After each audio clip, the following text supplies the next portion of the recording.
교환을 나눠주십시오.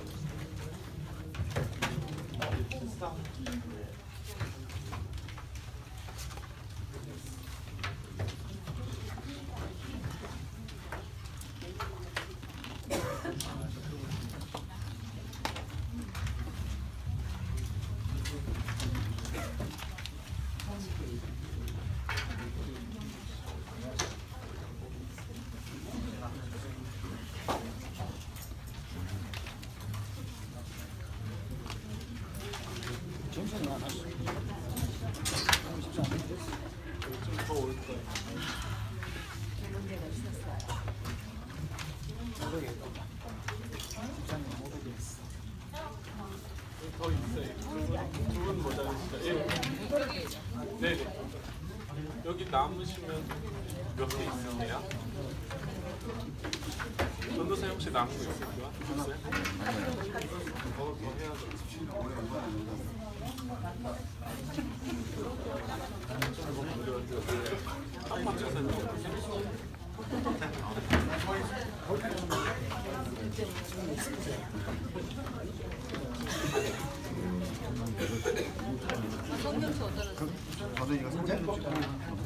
자, 여기 저를 한번 어텐션해 주시기 바랍니다. 여기 있는 여러분 앞에 서 있는 장 목사는 여러분 한 분 한 분 사랑합니다. 이쪽에는 전혀 반응이 없어요. 여러분 한 분 한 분을 정말 사랑합니다. 예. 그러면 여러분 가운데 저도요 그런 분이 좀 계셔야죠. 예. 좋습니다. 우리 한번 이렇게 한번 외쳐보면 좋을 것 같아요. 교회를 더 사랑합시다. 교회를 더 사랑합시다. 거기다가 비교급이 있어요. 교회를 더 사랑합시다. 교회를 더 사랑합시다. 네. 옆에 분들, 좌우에 계신 분들에게 한번 인사를 나누면 당신이 최고이십니다. 당신이 최고입니다.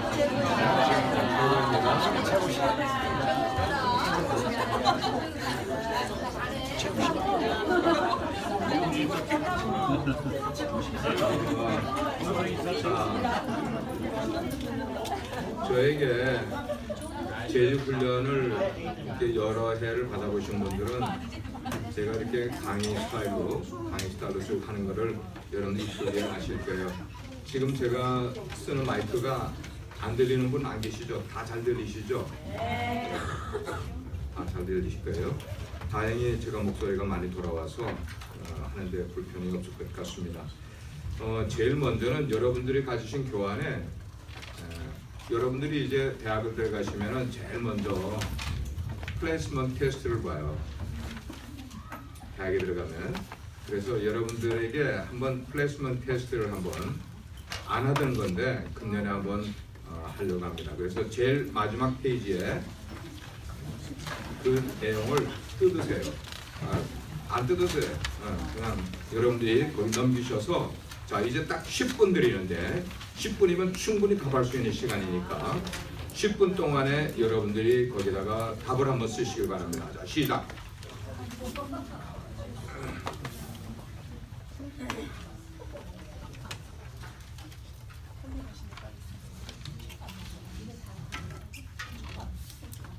뭐 옆에 분들 봐야 옆에 분들 틀린 거 답 쓰면은 뭐 상관없어요. 여러분이 그냥 아는 대로 쓰시면.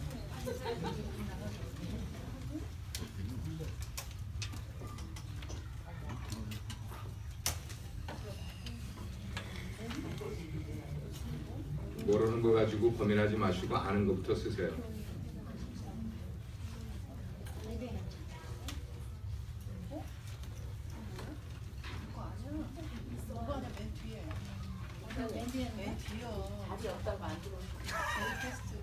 뭐가 없어요?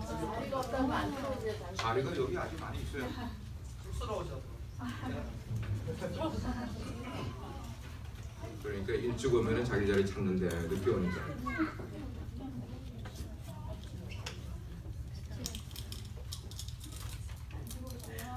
혼자 받아야 돼.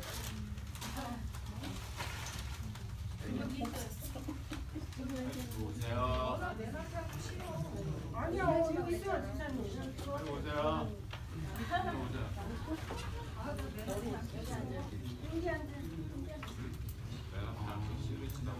빨리 와야지.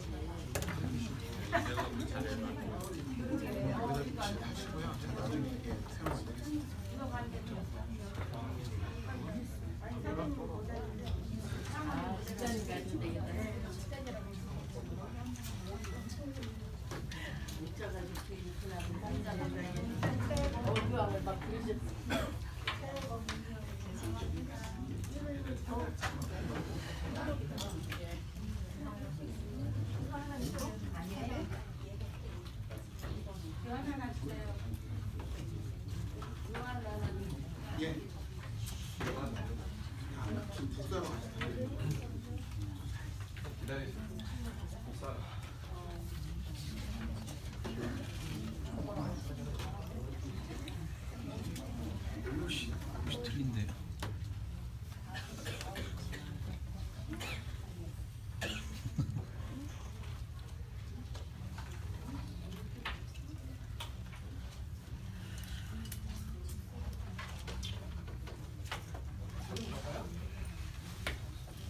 이름 쓰지 마시고 여러분 들어가십시오.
내가 아는 것도 있었어.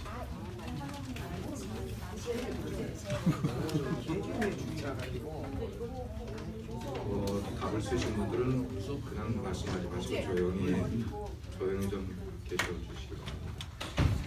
쓰신 분들.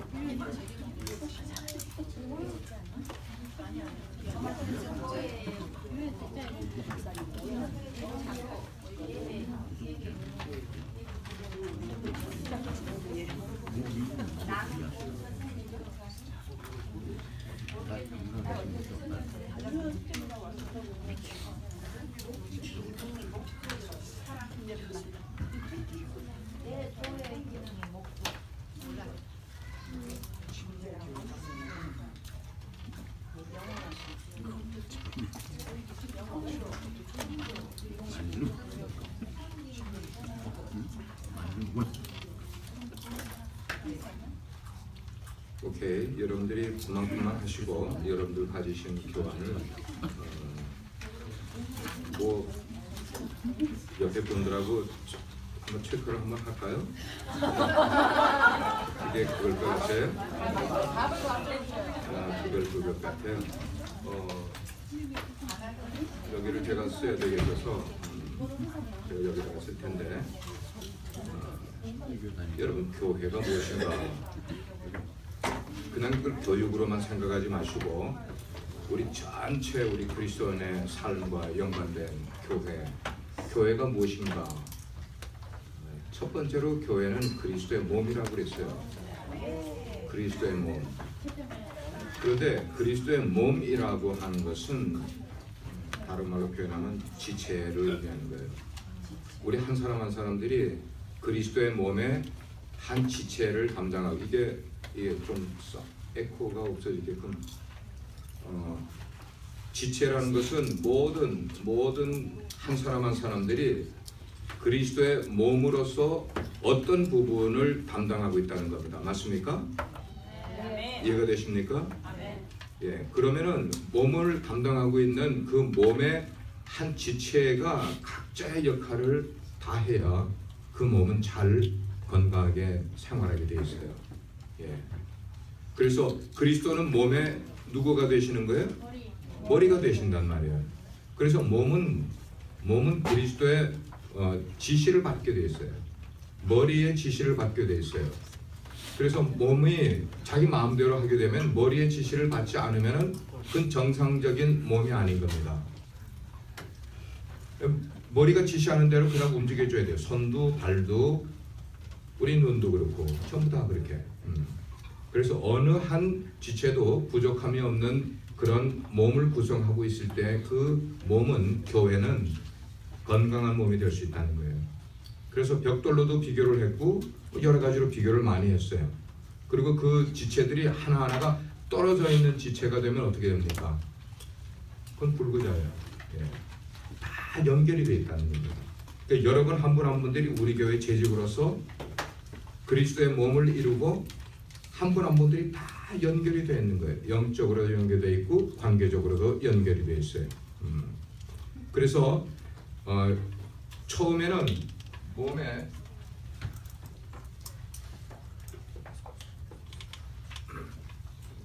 떨어져 있던 사람이 그리스도의 몸 안으로 들어오게 되면은 이제 한 지체로 들어가게 되는 거예요. 이 지체가 되는 것을 공식적으로 확인하는 하나의 예식이 있습니다. 그 예식이 침례식인 거예요. 침례식은 뭐냐? 그 공동체 속에 한 몸의 지체로 연합하는 보여주는 행위. 그것을 우리는 침례식이라고 해요. 그래서 우리가 침례를 받음으로 그리스도와 연합하여 연결되는 그런 커넥션이 바로 침례를 통해서 있게 되는 거예요. 그러면 이제 자기의 역할을 들어와서 역할을 충분히 해야 하는 그런 모습입니다. 둘째는 교회는 그리스도의 신부라 그랬어요. 신부. 거기다 이런 쓰시면 돼요. 신부다. 그러면 관계에서 예수 그리스도는 신랑이시고 우리는 그분의 신부가 되는 거예요. 여러분 신부와 신랑의 관계에서는 늘 신비로움이 존재해야만 합니다. 여러분들의 결혼 생활에서 신비로움이 떨어지면은 남편은 더 이상 아내를 신비롭게 봐주질 않아요. 아내도 남편을 신비롭게 봐주질 않게 돼요. 대하지를 않아요. 부부 사이에서 가장 중요한 것은 신비로움이 사라지면은 맛이 가는 거야. 네. 중요한 것은 우리가 예수 그리스도와 함께 교회 속에 있게 될 때 그 교회의 신비로움을 잃어버리지 말아야 된다는 겁니다. 그 신비로움을 여러분들이 유지하는 것은 여러분 한 분 한 분들이 다른 지체들을 대할 때에 늘 신비로움으로 대해줘야 돼요. 만약에 여러분들의 관계 속에 신비로움이 사라지면은 그걸 다시 부부 사이로 이야기를 하면은 신비로움이 사라진 부부는 어떻게 대합니까? 막대하는 거예요. 막대하는 거예요. 남편이 아내의 고귀함도 모르고 아내가 남편의 고귀함도 모르고 막대해버려요. 교회도 똑같습니다. 성도들이 교회에 왔는데 그 속에 신비로움이 사라지게 되면 서로가 서로를 막대하는 거예요. 말도 막 하고 행동도 막 하고 생각도 마음대로 막 하게 되는 거예요. 그래서 우리는 교회 생활을 할 때 무엇을 늘 유지하려고 애를 써야 되는가 하면 신비로움을 잃지 말아야 되는 거예요. 결혼 생활 하시면서 여러분들이 부부 사이에 신비로움을 유지할 수 있는 길이 뭐가 있을까요? 예?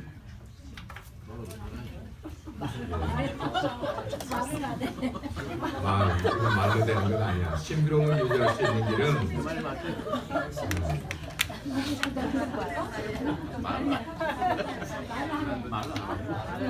자기 모든 걸 다 보여주면 안 돼. 자기 모든 걸 보여주면 안 돼요. 근데 그렇게 안 될 수가 없다 아닙니까? 예? 그렇게 안 될 수가 없는 거 아닙니까? 자, 그걸 지금 여러분들이 상상하는 그런 쪽으로 생각하지 마시고, 생각하지 마시고. 자, 여러분 마음을 끝까지 보여줄 수 있습니까? 안 해요.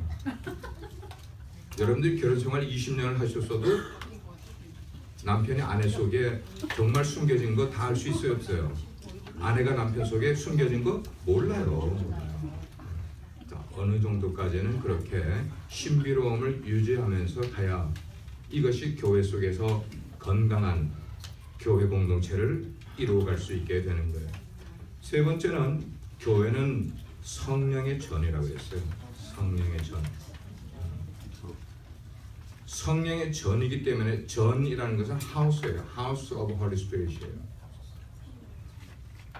그러면 성령님이 우리 속에 와 계시는 그런 전이면은 우리는 성령님을 위해서라도 우리의 전을 어떻게 해야 될까요? 거룩하고 깨끗하게 유지하려고 애를 써야 돼요. 우리의 삶에 중요한 것을 말하고 있습니다.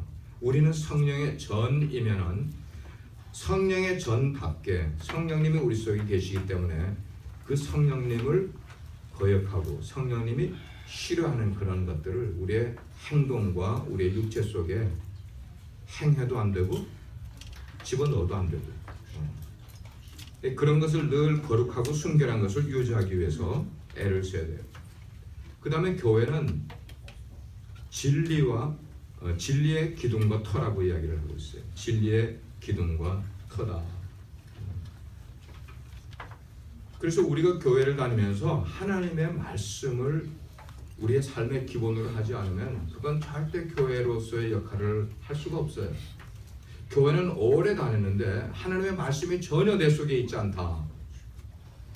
말씀이 있지 않을 뿐만 아니고 교육받을 생각도 않고 훈련받을 생각도 않고 도무지 진리의 성령 어떤 기둥과 터가 되는 그런 모습이 내 삶 가운데 전혀 없다. 그러면은 그거는 진리의 터가 아니에요.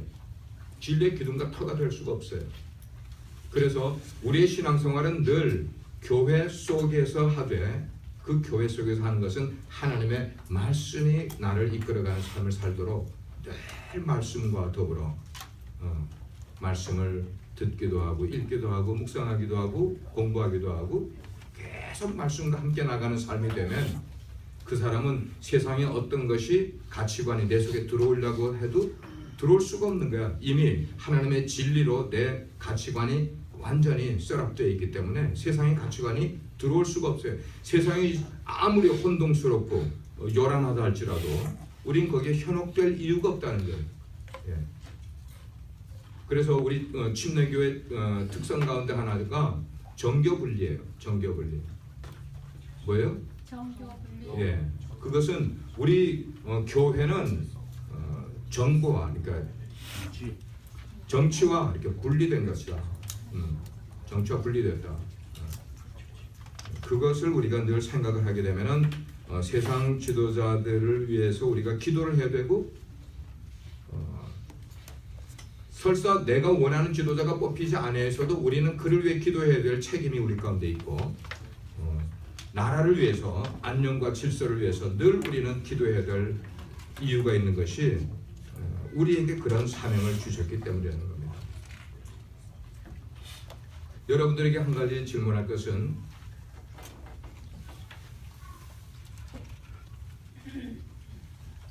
교회를 다니게 되면은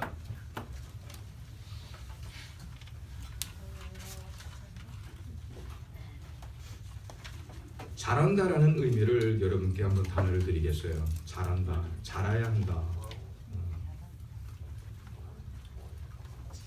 이거는 목회자가 여러분들에게 던져줄 수 있는 게 아니에요. 목회자는 여러분들에게 잘할 수 있는 기회를 드리고 잘할 수 있도록 이끌어주고 잘할 수 있도록 도와줄 수는 있지만 실제 잘하는 일은 여러분들이 하셔야 됩니다. 그런데 교회는 늘 목사와 그 다음에 평신도라는 두 그룹으로만 교회가 존재하고 있는데 그 교회는 목회자가 얼만큼 잘하느냐에 따라서 그 교회가 잘할 수가 있어요. 뿐만 아니고 또 다른 말로는 그 교회 성도들이 얼마나 잘하느냐에 따라서 그 교회는 그만큼 될 수가 있어요. 성도들이 잘하지 않는데 교회는 잘한다. 그건 있을 수가 없어요. 여러분들이 큰 교회를 보면서 부러워하실지 모르지만 큰 교회는 성도들이 잘하니까 큰 교회가 되는 거예요. 교회가 잘하지 않는 교회는 왜 잘하지 않느냐? 그 성도들이 잘하지 않으니까 교회는 잘하지 않는 거예요. 그러니까 두 가지로 잘한다는 개념은 뒤에 분들을 위해서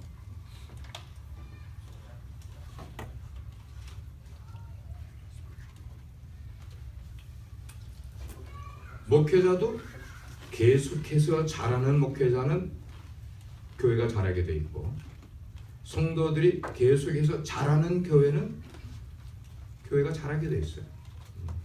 그래서 이 잘한다는 개념을 여러분 각자에게 테스트 하듯이 여러분 각자에게 한번 어플라이 해가지고 한번 질문해 보세요. 여러분들은 교회 생활을 얼마나 하셨습니까?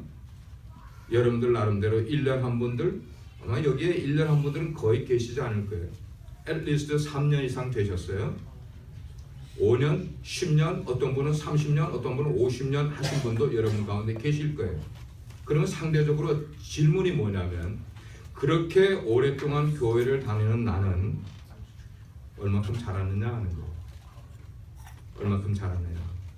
저는 여러분들 한 분 한 분들이 나는 이 면에서 이렇게 잘했습니다라는 대답을 확실하게 할 수 있는 분들이 되기를 기도해요. 아멘입니까? 예, 다른 거 없어요. 교회가 어떻다 저떻다 다른 사람이 어떻다 저떻다 목회자가 어떻다 저떻다 할 이야기 없이 내 신앙이 얼만큼 잘하는가 이게 정말 중요한 거예요. 정말 중요한 거예요. 교회를 다니면서 잘한다는 것은 이런 거예요. 내 가치관이 잘하는 거예요. 내 가치관. 내 생각이 잘하는 것이고 나의 인격이 잘하는 것이고 나의 성품이 잘하는 것이고 그리고 나의 섬김도 잘하고 사람들과의 관계도 잘하고 그리고 내가 가지고 있는 어떤 영적인 지식도 잘하고 이 모든 것들이 growing 해야 되는 거예요. growing. 10년 전에 가지고 있었던 가치관이 하나도 변함이 없이 더 디벨롭 된 것 없이 10년 후에도 똑같은 가치관을 갖고 있다면 그 가치관에서는 더 좋은 성품이 나올 수가 없습니다. 그래서 우리가 성경 공부하면서 그 얘기를 참 많이 해요.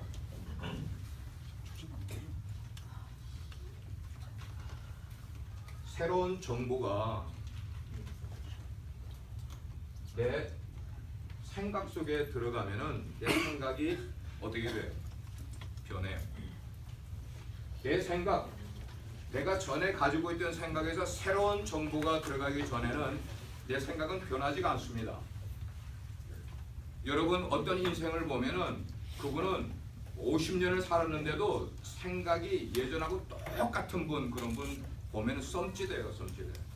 저 사람은 왜 옛날하고 똑같을까? 하나도 변하지 않았을까? 왜냐하면 그 사람은 새로운 정보를 자기 생각 속에 넣지 않았기 때문에. 새로운 정보가 내 생각 속에 들어가면 나의 행동에 변화를 주게 돼요. 생각이 변하면 우리의 행동은 생각에 따라서 하게끔 돼 있어요. 내가 아무리 행동을 하는 것이 내 마음대로 하는 것 같아도 절대로 내 마음대로 하는 게 아니라 내 생각 속에 있는 것이 행동으로 나오는 거예요. 그래서 생각이 점점 더 나아진 사람은 행동이 점점 나아진 행동이 나오게 돼 있어요. 행동이 그렇게 변화된 사람은 그의 삶에 습관이 변하게 돼 있어요. 우리는 습관을 변화시켜야 돼요. 너무나 좋지 않은 습관들을 그냥 갖고 있기 때문에 그 습관을 변화시켜야 돼. 남들이 얘기할 때 그냥 바르게 들어주지 못하고 늘 뭐라고 말하는 사람이 그게 아니고, 누가 무슨 말을 하면 그게 아니고, 누가 무슨 말하면 그게 아니고, 이런 사람이 있어요. 습관이에요, 습관. 그 사람은 절대로 자기의 행동을 변화시키지 못해요. 왜냐하면 그런 것이 습관이 되어 있기 때문에. 그래서 습관이 변하면은 그의 인격이 변하게 돼 있어요. 우리 그리스도인의 삶은 적어도 여기까지 터치가 돼야 되는 거예요. 여기까지. 나의 인격까지가 터치가 돼야 그게 예수님을 닮는 삶, 그리스도를 닮아가는 삶이라고 우리는 이야기할 수가 있어요. 근데 많은 사람들이 그렇게 성품의 변화를 이야기를 하고 인격에 대해서 이야기를 하고 예수님을 닮는 것에 대해서 이야기를 하여도 이게 변하지가 않으니까요. 이게 내 생각이 변하지를 않으니까 생각이 변해야 행동의 변화가 오고, 행동이 변해야 습관의 변화가 오고, 습관이 변한 다음에라야 나의 인격이 변화가 되는데, 성품이 변화가 되는데, 여러분 습관은, 예를 들어서 습관은 얼마 정도를 반복해야만 습관이 변화될까요? 했어요. 우리 훈련에서 했어요. 우리의 습관이 드는데, 어떤 행동이 습관 드는 데는 2000번의 반복이 있어야 습관이 든답니다. 2000번의 반복. 남을 용서해 주는 거, 그게 쉽지가 않아요. 그 쉽지가 않은 용서를 그렇게 반복적으로 많이 하면은, 그러면 남을 쉽게 용서해 줄 수 있는 습관이 내 삶에 배게 된다는 거예요. 엄청난 거죠. 자, 그러면 인격이 변하면은 마지막으로 변하는 게 뭘까요? 내 운명이 변하는 거야. 내 삶이 변하는 거야. 내 전체 운명. 그래서 여러분들의 삶 속에 정말 중요한 것은 가치관이에요. 가치관. 그 가치관이 사실은 이 모든 것 쭉 아우러서 연관되는 게 다 가치관과 연관되어 있어요. 어릴 때부터, 아이들이 자랄 때부터 부모의 말씀을 잘 들을 수 있게끔 교육을 시킨 사람은 그 아이가 남이 이야기할 때 리슨을 잘해요. 근데 어릴 때부터 부모의 말을 듣지 않는 아이로 나도 모르게 그렇게 자녀를 교육시키면은 그 아이가 자라면서 부모의 말씀만 잘 안 듣는 게 아니라 모든 사람들의 말을 안 들어요. 그러면 얼마나 비참해지는지 몰라요. 그의 운명이 변화될 수가 없기 때문에. 왜? 생각이 안 변하니까. 어릴 때부터 생각이. 그러니까 자녀 교육의 중요한 이유는 바로 거기에 있다고 생각을 했어요. 이렇게 쭉 설명한 다음에 여러분께 드리는 질문은, 여러분이 교회를 다니시면서 나는 얼마나 잘했는가를 생각해 보십시오. 나는 얼마나 잘했나. 교회에서 어떤 직분을 맡았나가 중요한 게 결코 아니에요. 중요한 것은 내가 잘해야 돼요. 내 영이 자라야 되고, 내 인격이 자라야 되고, 내 성품이 자라야 되고, 내 가치관이 자라야 돼요. 그 잘하는 게 내 신앙생활의 목표가 돼야 돼요. 잘하면은 모든 사람들이 그 사람을 어떻게 할까요? 어떻게 할까요? 대답해 보세요. 존중해요. 존중해요. 내 인격이 자라면은, 내 성품이 자라면은 사람들이 존중을 해. 그 사람은 말을 많이 하지 않아도, 그 사람은 사람들 앞에서 뭐 드러나게 일을 많이 하지 않아도, 그 사람의 인격이 자라있는 사람은 사람들이 그를 존중하게 돼 있어요. 그래서 우리가 교회를 다니면서 여러분들이 딴 거 아무리 하려고 노력해요. 그거보다 더 중요한 것은 내가 잘해야 된다. 그 단어를 꼭 기억하시기 바랍니다. 한번 따라 하시길 바라면, 내가 잘하자. 내가 자라야 한다. 자란 것은 자기 주관적으로 판단하면 그거는 그 자란 것이 안 돼요. 자란 것은 다른 사람들이 나를 인정해 줘야 돼요. 예. 적어도 내가 아는 주변에 10명의 사람 가운데 9명이 너는 정말 자랐어. 너는 옛날보다 너무너무 변했어 라는 말을 10명 가운데 9명 정도가 그렇게 이야기를 해주면 그 사람은 잘한 거예요. 그러나 5명은 자랐다고 인정을 해주는데 5명은 에이 옛날하고 똑같잖아 뭐 이런 식으로 하면 그건 잘한 거 아니에요. 네. 늘 우리는 객관화를 잘해야 돼요. 삶을 주관적으로 살아가지 마시고 객관화를 시킬 줄 알아야 돼요. 네. 객관화라는 것은 내가 나를 어떻게 생각하는 것보다 남이 나를 어떻게 생각하는지가 이게 객관화가 되는 거예요. 그래서 내가 알고 있는 그런 사람들 가운데 정말 10명이면은 10명이 다 나를 인정해 줄 수 있는 그런 사람으로 변화되면은 우리는 잘하는 거예요. 그럼 잘하면은 돈 버는 것보다 훨씬 중요하다니까. 여러분 60대로 가보세요. 뭐가 인생에서 중요하게 나에게 남는 게 뭘까가 생각이 들어. 요즘 저는 그게 생각이 들어요. 네. 내 인생에서 남는 게 뭘까를 생각을 하면은 딴 거 없어, 딴 거 없어. 사람들이 나를 얼만큼 인정해 줄 수 있는가, 사람들이 나를 어떻게 대해 줄 수 있는가. 내가 어디에 가면 사람들이 내가 간 것 때문에 기뻐할 줄 알고, 내가 거기에 나타나면 사람들이 나를 정말 잘했다고 인정해 줄 수 있는 그런 삶으로 인생을 살아가는 게 너무 중요한 거예요.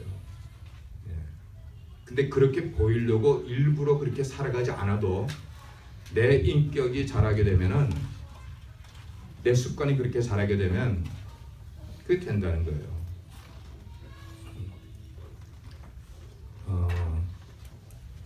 그래요. 그래서 저는 목회자들 속에서도 다른 목회자들이 저를 그렇게 봐줄 수 있는 목회자가 되도록 저 스스로 그렇게 노력을 해요. 저 스스로. 그래, 여러분들이 그렇게 잘하는 교회를 다니면은 잘해야 된다 하는 것들을 여러분들이 기억하시고, 우리 재직들이 여기서 무슨 일을 잘하고 뭐 그런 거 제가 하지 않을 거예요. 오늘은 교회에 관해서만 쭉 여러분과 나누려고 합니다. 자, 지금 여기에 일종의 도표 같은 것을 이렇게 했는데, 여러분과 나누려고 하는 거는 여기에 제가 타이틀을 붙인다면은 이렇게 타이틀을 붙이고 싶습니다. 사도행전을 통해 본 교회의 발전 역사, 그렇게 한번 생각을 하려고 그래요. 여러분들이 우리 교회에 41년 된 교회에 지금 재직으로 이제 추천을 받으셨는데, 우리 교회를 이해하려면은 사도행전에 나와 있는 교회를 이해를 해야 됩니다. 그래서 사도행전을 통해 본 교회의 발전 역사를 여러분과 한번 나눠보면서, 교회가 이런 상황에서 이렇게 교회가 만들어지고 이렇게 발전이 되어 왔구나 하는 것들을 여러분들이 성경을 아시는 그런 것을 한번 같이 이렇게 더듬어서 여러분과 살펴보도록 하겠습니다. 제일 왼쪽에다가, 이쪽에서 지금 좀 잘 안 보이실 수가 있는데 어쩔 수가 없어요. 자리를 그쪽으로 잡으셨기 때문에. 나중에 제가 일부러 오늘은 그거를 강의를 전체를 다 녹화를 하게끔 했습니다. 사도행전을 보게 되면 제일 먼저 시작하는 게, 먼저 쓴 글에는, 데오빌러 각하여 먼저 쓴 글에는 그렇게 나와요. 물어봅니다. 사도행전을 누가 썼습니까? 예, 누가 썼습니까? 누가가 썼어요. 예. 근데 누가가 먼저 쓴 글이 있어요. 뭐예요? 누가복음입니다. 사도행전은 원래 누가복음과 함께 썼던 책이에요. 근데 그 내용을 보니까 사도행전과 완전히 다른 내용의 교회의 역사, 성령의 역사를 썼구나. 그래서 그거를 누가가 편집을 하면서 따로 떼서 하나는 누가복음으로 했고, 예수님, 그래서 예수님이 돌아가시고 부활하시고 승천하신 사건부터 사도행전이 시작됩니다. 예수님의 십자가에 예수님의 승천에서부터 사도행전이 시작됩니다. 그러면 승천한 다음에 예수님의 제자들이 굉장히 마음으로 뭐라고 그럴까? 이제까지 3년 동안이나 예수님을 줄기차게 동고동락하며 쫓아다녔던 예수님이, 제가 우통을 좀 보겠습니다. 예수님이 떠나시고 나니까 제자들이 얼마나 안타까웠겠어요, 그죠? 그래서 요한복음 14장에는 뭐라고 그랬어요? 예수님이 너희는 마음에 근심하지 말라. 하나님을 믿으니 또 나를 믿으라. 왜? 제자들이 예수님 떠날 것을 염려하니까. 그런데 예수님이 정말 정작 떠나셨어요. 제자들이 굉장히 마음 가운데 안타까워하면서 야 이거 우리 어떡하지? 우리 어떡하지? 걱정하던 제자들이 예수님의 부활하신 것을 보고 나서 그들이 변화되기 시작을 합니다. 예수님의 부활을 보고 나서. 자, 승천이 있기 전에 부활 사건이 있었습니다. 부활하고 승천하고 그 예수님은 이제 안 계셔요. 제자들이 2장에 보면은 제자들이 모여서 다락방에 모여서 기도를 해요. 정말 기도하고 찬송하고 기도하고 찬송하고 그렇게 하는데 어느 날 사도행전 2장에 보면은 그 모여서 기도하는 무리 가운데 누가 내려오셨어요? 성령님이 내려오셨어요. 성령님이. 그걸 우리는 성령 강림이라고 그래요. 여러분, 성령 강림은 우리 기독교 역사의 가장 중요한 사건으로 우리는 기억하고 있어야 돼요. 성령 강림이 일어나서 우리는 이날을 오순절이라고 그래요. 왜 우리가 성령 강림과 오순절을 기억해야 되는가 하면 이때에 교회가 탄생했기 때문에. 교회 탄생. 사도행전 2장에 보면은 교회가 성령의 강림과 함께 교회가 시작이 돼요. 베드로가 성령 강림을 받고 나서 2장에 보게 되면 나가서 한번 설교를 하는데 몇 명이 예수님을 믿게 돼요? 3,000명이 예수를 믿고 침례받는 사건이 나와요. 초대교회는 이런 게 너무나 강하게 막 역사하는 거예요. 베드로가 설교를 할 때 요엘서를 인용을 해요. 요엘. 내가 내 남종과 여종에게 하나님의 영을 물붓듯 부어주리라.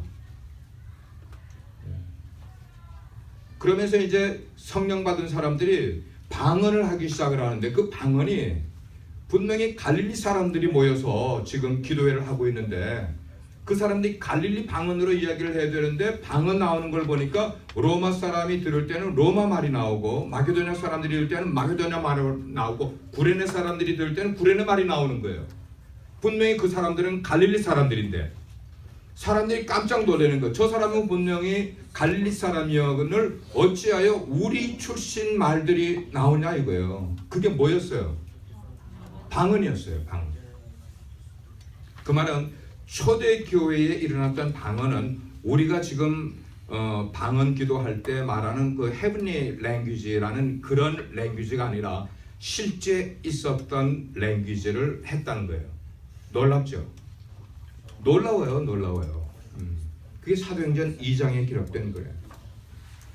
그렇게 성령 충만받고 성령 강림 사건을 경험한 베드로가 3장에 가면은 성전으로 가다가 안진뱅이가 구걸하는 안진뱅이를 기적적으로 일으키는 사건이 3장에 나옵니다.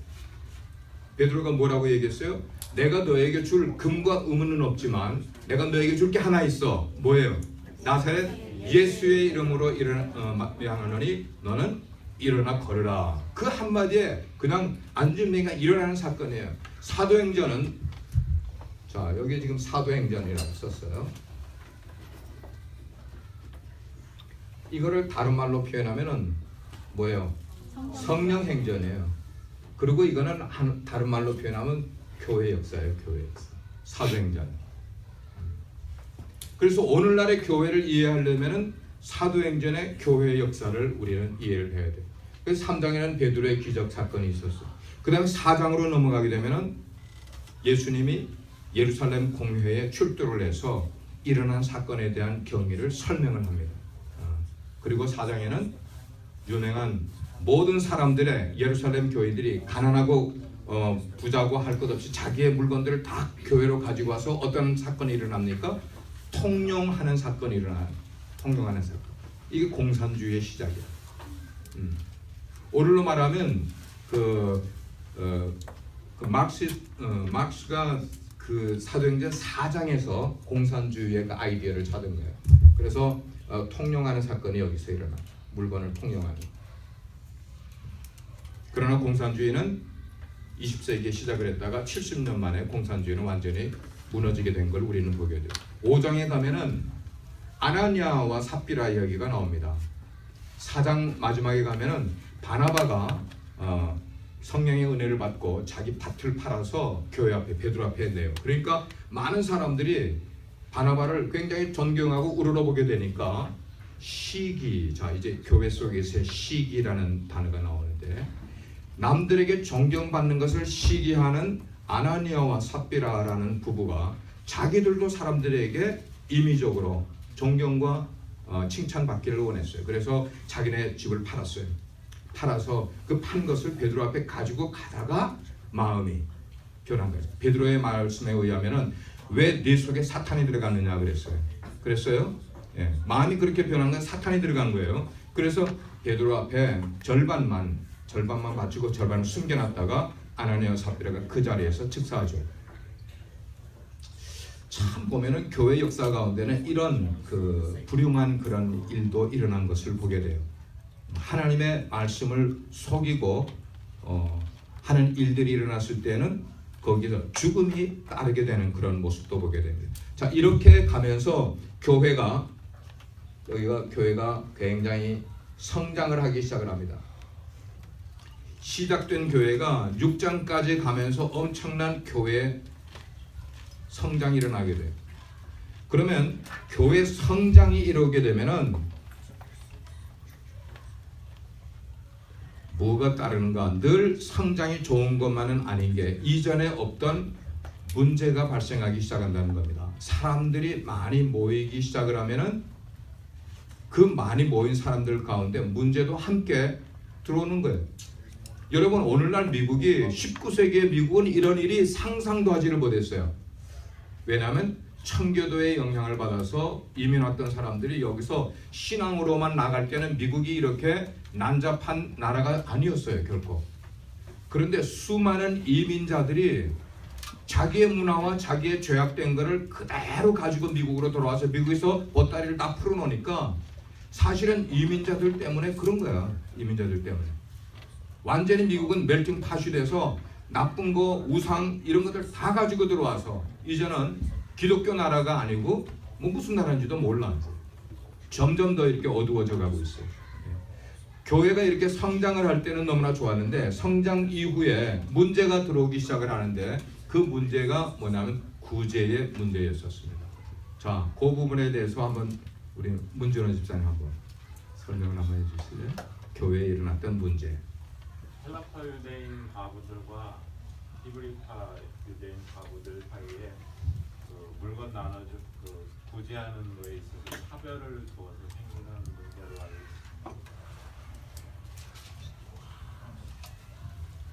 대답을 너무 잘해 주셨어요.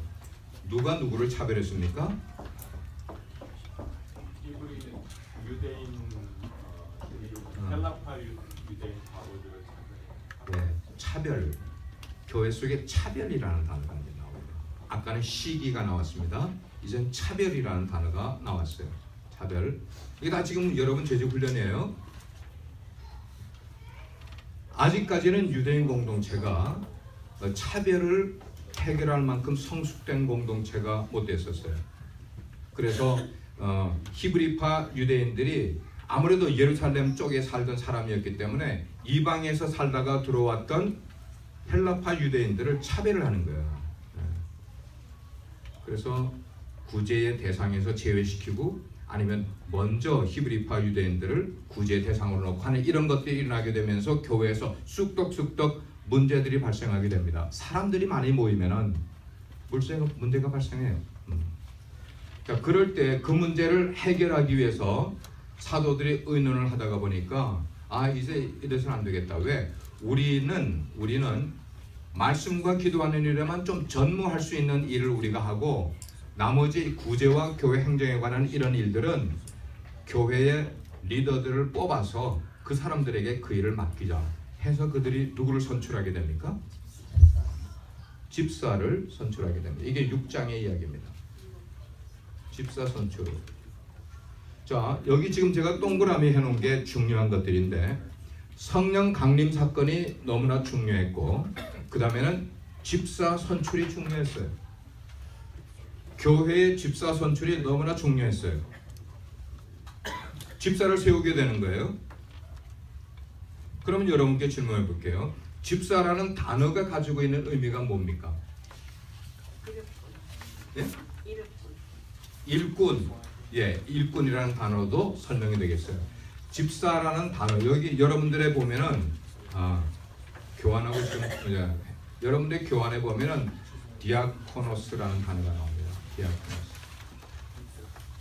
그래서 그 디아코노스라는 단어에서 오늘날 영어에 디컨이 나왔어요.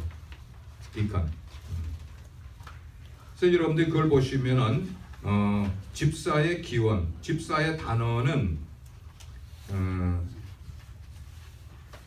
디아코노스 할 때 디아라는 것은 통하여라는 거예요. through라는 뜻이에요. through. 그 다음에 코노스라는 것은 먼지예요. 먼지. 그러니까 디아코노스 하면은 먼지를 통하여 그런 의미가 돼요. 단어적인 의미는 그거예요. 그러니까 먼지를 일으키는 사람이 집사예요. 먼지를 일으키기 위해서는 어떻게 해야 됩니까? 네? 눈썹이 휘날리도록 달려야 됩니까? 먼지를 일으킨다는 것은 부지런히 움직여서 내 주변을 먼지를 일으키는 거 그런 거예요. 그러니까 교회에서의 디컨이라는 것은 먼지 속을 누비는 사람이라 이렇게 쓰시면 돼요. 여러분이 그렇게 쓰시면 돼요. 집사는 먼지 속을 누비는 사람이다. 그렇게 집사를 세운 다음에 교회에 스데반 집사님이 7명의 집사 가운데 유명한 두 집사님의 이름이 나오는데 하나는 스데반 집사님, 하나는 빌립 집사님이 나와요. 그 사도행전에 여러 번 나와요. 스데반 집사님은 최초의 순교자가 되죠. 스데반 집사님에 대해서 공부를 하면 너무 우리가 배울 게 많이 있어요. 근데 그 스데반 집사님이 7장에서 설교를 하세요. 그 설교가 완벽한 설교예요. 그리고 8장에 넘어가면 스데반이 순교를 당합니다. 스데반이 순교를 당합니다. 그러면서 핍박이 이루어집니다. 8장에 가면은 핍박이 이루어집니다. 이제까지는 그런 핍박이 예루살렘 교회에 없었는데 핍박이 이루어지면서 교회 성도들을 흩어버리게 됩니다. 그 흩어진 사람들로 인해서 교회가 점점 확산이 되기 시작을 했어요. 만약에 이런 핍박이 없었으면 교회는 아마 그냥 속에서 골마 터졌을 거예요. 그러나 하나님께서 고의로 핍박을 허락을 하시면서 교회가 흩어지면서 교회가 확장되는 그런 모습을 보게 됩니다. 그러면서 9장에 들어가면은 사울이라는 사람이 회개하는 사건이 일어나게 됩니다. 사울이라는 사람이 9장에 등장해요. 나중에 누가 됩니까? 바울이 되는 사람이에요. 사울이 회개를 하고 예루살렘 교회 앞에서 자기 신앙을 고백하게 되니까 많은 유대인 그리스도인들이 두려워 떠는 거예요. 왜 두려워 떱니까? 혹시 저 사람이 말을 바꿔가지고 우리를 다 처형시키면 어떡할까 하는 그런 그것 때문에 사울이 유대인 그리스도인들을 피하고 또 유대인 종교인들을 피해서 피신을 하게 됩니다. 피신을 해서 어디로 도망갑니까? 자기의 고향인 어디예요? 다소로 도망을 가요. 그래서 여기를 보시면 9장에서 이제 13장에 다시 여기에 사울과 바나바가 등장을 하는데 요 9장에서부터 13장까지 바울은 다소라는 지역에서 집거 생활을 합니다. 피신 생활을 하게 돼 있어요. 그런 가운데 10장에 가면은 고넬료의 환상 이야기가 나옵니다. 10장에서는 고넬료의 환상 이야기. 이제 서서히 분위기가, 여기는 여러분들 보시면 사도행전은 전체 두 부분으로 나눠져 있는데 1장에서 12장까지는 복음의 대상이 유태인이었어요. 오직 유태인에게만 복음을 전하는 예루살렘 교회였어요. 그러나 13장부터는 유태인이 아니고 대상이 누구예요? 이방인으로 복음의 대상이 바뀌는 게 13장부터 일어나게 돼요. 그리고 장소는 1장에서부터 12장까지는 여기다가 쓸게요.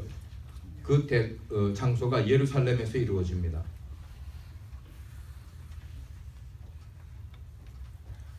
그러나 13장에는 장면이 바뀌어서 안디옥이라는 곳에서 이루어지게 됩니다.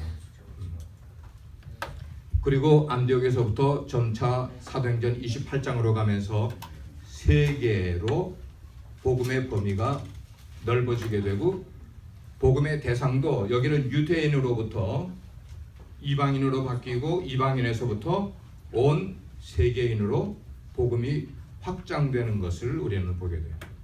복음이. 그 다음에 11장과 12장, 사도행전 11장과 12장을 제가 중요하게 여긴 것은, 우리가 사역자들이 토요일 아침마다 경건의 시간을 가지는데, 지금 우리가 사도행전 11장을 했어요. 굉장히 중요한 부분들을 우리가 경건의 시간을 나눴는데, 사도행전 11장과 12장은 사도행전 전체 교회의, 여기는 전환기예요. 전환기. 트랜지션 피리어드라고 이야기를 해요.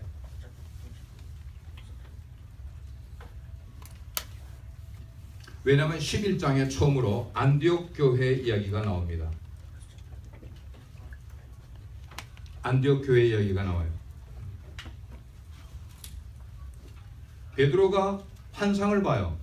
아까 여기에 10장에 누가 나왔다고 그랬어요? 고넬료 환상이 나옵니다. 고넬료는 이방인 로마의 군인이었어요. 백부장이었어요. 근데 그에게 천사가 나타나서 욥바로 가서 베드로를 만나라. 베드로를 청해오라. 근데 그 표현이 굉장히 중요해요. 그는 경건한 사람으로 그의 모든 가족들을 하나님을 경외하는 사람들로 그렇게 가정을 이끌어가는 사람이었다 그랬어요. 근데 11장으로 가면은 베드로가 환상을 보는 이야기가 또 나와요. 베드로가 구시에 올라가서, 다락에 올라가서 기도하는데 환상이 내려와. 환상이 내려오는데 그 환상의 보자기에 네 귀를 매단 환상이 나오고, 그 보자기 속에 뭐가 들어있었어요? 유대인들이 가장 가증스럽게 여기는 동물들이 거기 죄다 들어있는 거야. 근데 천사의 음성이 나오기를 뭐라고 그랬어요? 잡아먹어라.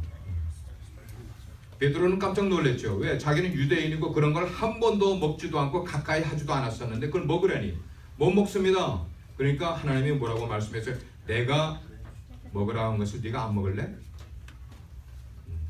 이게 자, 유대인에게서 복음이 이방인에서 세계인으로 바뀌려면은 먼저 베드로의 세계관이 바뀌어야만 됐었어요. 베드로의 세계관이 바뀌지 않으면 절대로 복음이 세계를 향할 수가 없었어요. 하나님께서는 베드로의 세계관을 바꾸기 위해서 그 환상을 보여주셔. 그리고 그 환상을 보고 나서 이제 곧 고넬료가 보낸 하인을 만나고 고넬료의 집에 가게 되고 하는 사건이 연결이 됩니다. 그리고 그 다음에 안디옥 교회가 이야기가 19절에서부터 11장 19절에서부터 26절까지 여러분 한번 그거를 적어 놓으시기 바랍니다. 구절을 적어 놓고 여러분들이 한번 집에 가서 읽어보시기 바랍니다. 너무 중요한 구절들이 11장 19절에서 26절까지 나와 있어요. 그리고 이제 13장으로 넘어가면은 안디옥 교회의 얘기가 나와요. 안디옥 교회가 바나바와 사울을 처음 선교사로 파송하는 이야기가 나옵니다. 자, 그 시간부터 교회는 급속하게 세계를 향해 뻗어나가기 시작을 합니다. 오늘 이렇게 여러분께 긴 사도행전의 이야기를 간단하게 이렇게 설명을 드린 것은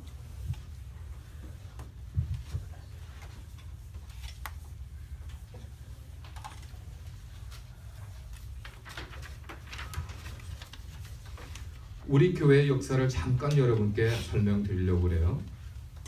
우리 교회가 여러분들이 밑에 그 복도에 있는 사진을 보면 아시겠지만 처음에 트래비스 애버뉴 침례교회에서 우리 교회가 미션 처치로 코리안 미션으로 시작했어요. 그때부터 지금까지 다니신 한 분이 여기 계세요. 장은순 집사님이세요. 산 증인입니다.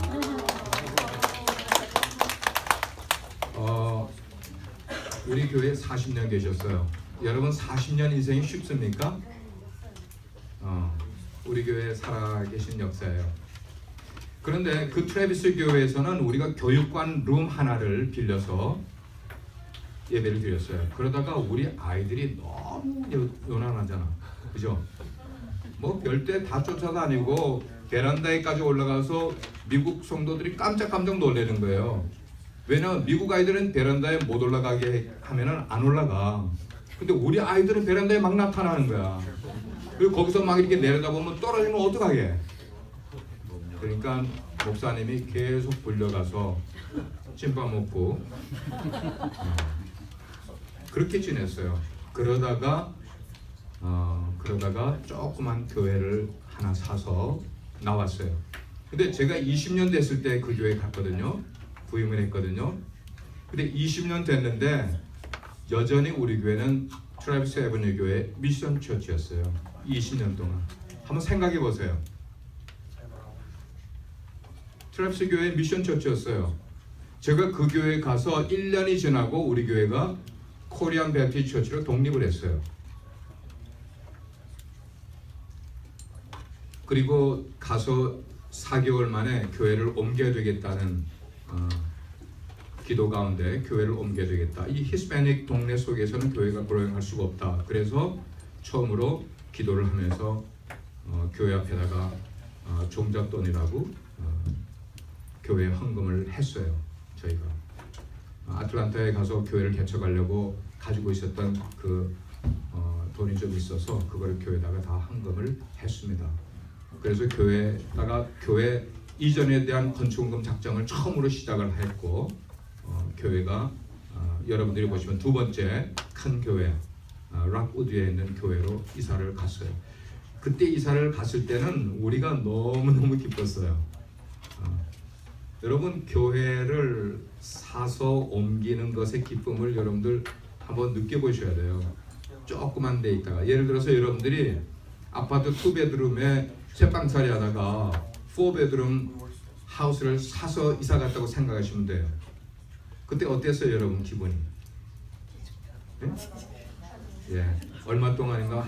한 달 동안 우리가 새 집을 사면은 기쁨이 한 달 간대요. 새 차를 사면은 한 주 간대. 한 주 기쁨.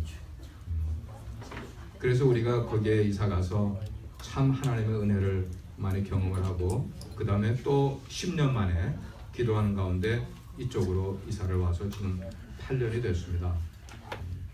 8년이 됐어요. 하나님의 은혜예요. 그래서 우리 교회에 오게 되면은 분명히 우리 교회도 쭉 20년 오다가 팍 뛴 때가 있어요. 그리고 오다가 또 점프를 한 때가 있고 이렇게 왔어요. 근데 문제는 지금 교회 역사를 보게 되면은 안디옥 교회가 성장을 한 것까지는 좋았는데 성장을 하면서 그 속에 뭐가 생겼다고요? 문제가 생긴 거예요. 문제. 그래서 그 문제 해결을 위해서 집사를 선출했다고 그랬습니다. 그 다음에 또 집사를 선출하고 교회가 쭉 오다가 교회는 성장을 하는데 자기들 속에서만 하게 되니까 복음의 확장을 위해서 하나님께서는 그들에게 뭘 허락하셨어요? 핍박을 허락하셨습니다. 핍박. 왜냐하면 핍박을 견뎌내지 않은 교회는 물러요. 물러나는 게 뭐예요? 어려운 시련이 오면은 넘어지기 쉬운 교회일 수밖에 없다는 거예요. 핍박을 겪어내지 못하면. 그럴 때 하나님께서는 핍박을 통하여서 너희들이 이쪽에 있으면 그냥 너희들끼리만 지지고 볶고 막 하면서 문제 일으키고 싸우고 막 그럴 테니까 흩어버리신 거예요. 하나님께서 의도적으로 흩어졌어요. 그래서 dispersion이라는 단어가 여기 디아스포라라는 단어가 여기서 나왔습니다. 흩어진 사람들, 핍박을 피해서 흩어진 사람들, 이 흩어진 사람들이 결국 어디로 왔습니까? 안디옥이라는 그 당시 이방 땅에서 가장 대도시에 있었던 안티옥으로 그리스도인들이 옮겨가서 거기서 교회를 시작을 하는 것이, 그리고 거기서 이제 예루살렘 교회에서 볼 때는, 여기 시작된 예루살렘 교회에서 볼 때는 안디옥에 성경을 배우고 있는 사람들이 있더라라고 이야기를 들었어요. 그랬더니 예루살렘 교회에서 사도들을 통해서 의논을 해서 베드로와 요한을 안디옥 교회로 파송을 합니다. 파송을 해서 보니까 정말 여기 안디옥 교회가 막 지금 뭔가 움직이는데 여기에 좋은 리더가 필요하다. 그럴 때에 그 리더를 천거한 사람이 바나바였어요. 바나바가 누구를 생각했겠어요? 여기에 구장에서 피신해서 예수 믿고 그 다음에 곧바로 도망가서 지금 다소에 가서 피신해 있는 사울을 바나바가 찾아내서 다소로 가서 바나바를 데리고 안디옥에 와서 1년 동안 이들을 하나님의 말씀으로 양육을 시키니까 안디옥 교회가 아주 어마어마한 발전과 부흥을 경험하게 된 겁니다. 그리고 거기서 바나바와 바울은 다시 선교 여행을 떠나는 것이 사도행전의 제 2편으로 넘어가는 그런 내용이었습니다. 제가 우리 교회를 잠깐 설명을 하면서 여러분께 한 것은, 우리 교회가 지난 한 3년 동안 정말 어려웠습니다. 근데 이거를 어떤 인간적인 모습으로 어려웠다기보다는 하나님께서 우리 교회를 훈련시키신다 저는 생각을 해요. 저도 훈련시키고 우리 교회를 훈련시키신다 생각을 해요. 아멘. 훈련을 이기면은 우리는 점프하게 됩니다.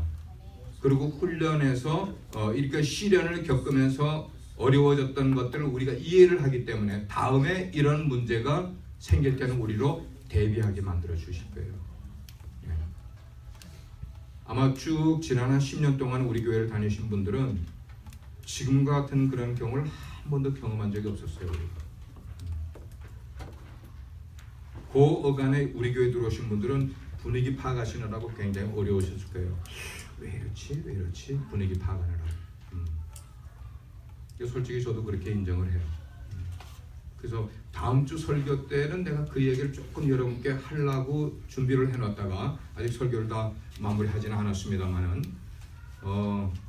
이럴 때에 우리가 하나님의 역사, 발전 역사를 바르게 이해하지 못하면 우리는 여기서 아무 의식 없이 넘어져 버리고 만다.